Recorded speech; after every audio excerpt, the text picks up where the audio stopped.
Hey guys, I just wanted to do my review of Supergirl Season 2, Episode 3, Welcome to Earth. So, it continues right from where the last episode's cliffhanger left off, with Monel waking up, attacking Supergirl, DEO personnel, and then just, running off. And at the same time, it coincides, the DEO wants to keep it under wraps because it coincides with, because around the same time, the president, who's played by Linda Carter of Wonder Woman fame, is coming to National City to announce and sign the Alien Amnesty Act, which allows individual rights and freedoms for alien refugees and to be treated as the same way they were treated with humans. John Jones is skeptical about that because he, just from his experience of how humans, react poorly to people who look differently from them, both as an alien and his experience, as he points out, being disguised as a black man, Hank Henshaw, for the last 15 years. And so the president arrives on the tarmac, and she's under attack by someone with heat vision, and will also be able to shoot fireballs, and takes out all the Secret Service personnel one by one, and Supergirl is able to use her cape to protect the president from whatever material Wynn made the costume out of. And we don't see who the assailant is, but Alex shows up on the crime scene disguised posing as a Secret Service agent when she bumps into Detective Maggie Sawyer, who basically, calls her out and, saying how she's doing how are people doing a poor job cleaning up the crime scene, how the airport's her jurisdiction. And you can tell they have this kind of they have this really good chemistry and this kind of banter, which either I'm reading, which I could be reading too much into it just because of the rumor mill, or maybe just because or maybe even without the rumor mill, it just became pretty obvious that it's almost like a romantic chemistry between the two characters. Just the way they initially banter, and also when they're trying to track down Monel, there was something in the bracelet that Wynn was using to monitor him, and when they show up at the warehouse, Maggie was tracking him as well, and finds out and realizes that the rumors that the DEO are true and that Alex works for them, and so they decide to work together on the case. And Maggie takes Alex to a dive bar where they have alien refugees. One has the green hand with long nails. One has pointed ears, and Alex is about ready to shoot up the place, but then Maggie tells her to calm down, and it says it's basically a dive bar for alien refugees, and that one of the bartenders is somebody who Maggie used to date. The bartender that was serving them turns out to be a Tamaranian, who Alex realizes is an alien that can form a telepathic connection through physical contact. And Maggie acknowledges that she knows because the bartender was her ex. She says she's usually not into aliens, but growing up in Nebraska as a non-straight, non-white citizen makes her feel like she can relate to being an outsider and even relate to aliens more, that they're just in the dive bar. And after doing a whole good cop bad cop with one of the patrons trying to find Monel,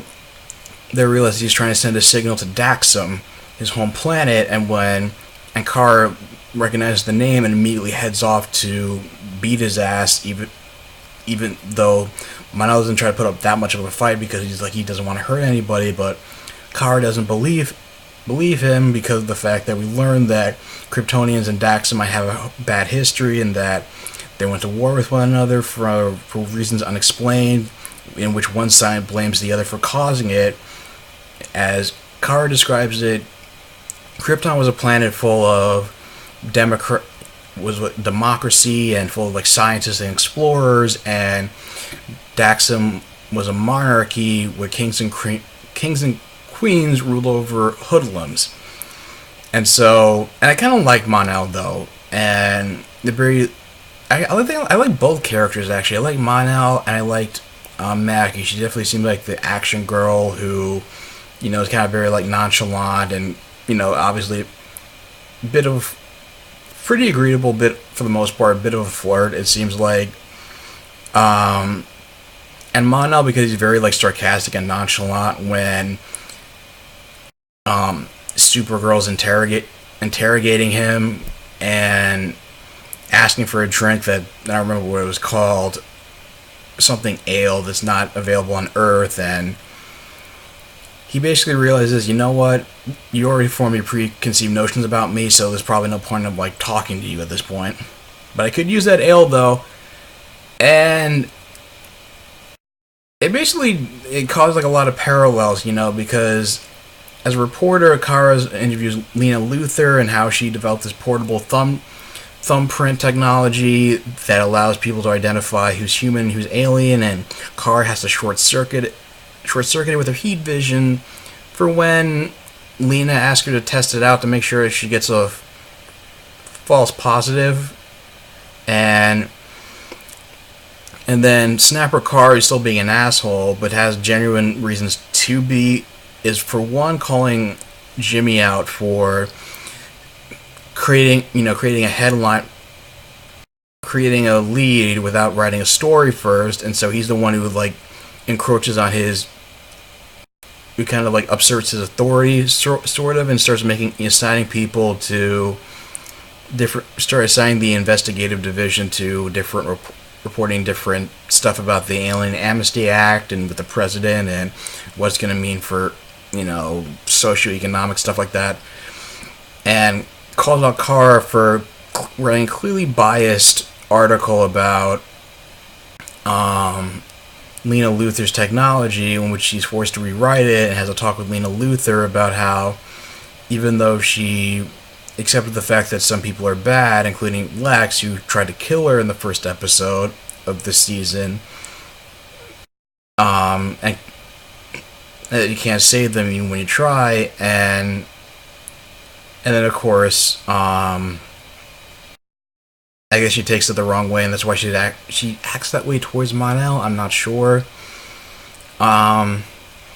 basically, it becomes pretty obvious that even though he's in prison, that that the president is still attacked when at the signing by another supervillain known as Scorcher, who can fire heat vision and also throw fireballs like Firestorm and the Human Torch, who captures Maggie, who's trying to help, and Supergirl and Alex come to her rescue, and Supergirl's able to put out the fire when Scorcher engulfs herself in flames, because she feels like she's trying to kill the president, because she feels like her Amnesty Act is basically going to be is going to be like the groundwork for what a registration act and force aliens to come out in the public. But basically, once Maggie gets free, she's able to deliver the last blow and knock Scorcher unconscious and allow the DEO to take her into custody and care for Maggie. And so she walks off, and Supergirl apologizes to Mon-El for assuming the worst, and tries to break the ice, and also has to tell him that as a result of Krypton exploding, the blast and the debris took out one of Daxam's moons and affected his gravitational pull, and Daxam was wiped out by solar storms, and while the planet's still intact, it's basically a wasteland, so they're both the last of their respective kinds at this point. But basically, and also there was two reveals. One, that the president did turn out to be an alien, because when she walked away, her eyes started turning like really weird, like blue color, and then it was like had this like red and veiny, so it makes you wonder if she's going to be like Malcolm X, like Magneto type of character where she wants to start an uprising? Is she going to be a Professor X, Martin Luther King kind of figure for this whole, or try to like integrate aliens into human society? So I'm excited about the possibilities for that, and it's stuff like even the possibilities of they haven't done much with Lena Luthor yet, but her last name's a Luthor. You don't know like if she's gonna stay on the side of good, be an ally, be morally ambiguous like Maxwell Lord, and